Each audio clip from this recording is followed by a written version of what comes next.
Spanish for homeschoolers, los cuentos de hadas. Es o son. In Spanish, the verb ser means to be, but it doesn't stay looking like ser. It changes. Oh, don't give me that look. It changes in English too. Do you recognize this? I am, you are, he is, she is, we are, they are. It looks different from person to person in English too. That's called conjugation. These are all the different conjugations of the verb ser in Spanish, but we really don't need to look at all of them today. We're just going to look at two, es and son.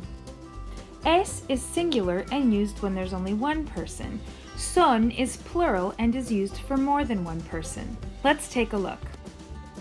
La princesa es una chica. We use es here because there is only one princesa. Las princesas son unas chicas. We use son here because there is more than one princesa.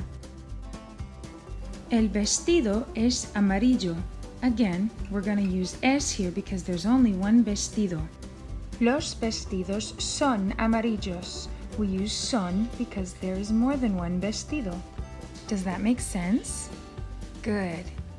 Now let's practice. Los zapatos es o son verdes. Los zapatos son verdes. La tiara es o son de oro. La tiara es de oro. El vestido es o son rosado. El vestido es rosado. Las chicas es o son princesas. Las chicas son princesas. ¡Buen trabajo! ¡Hasta luego!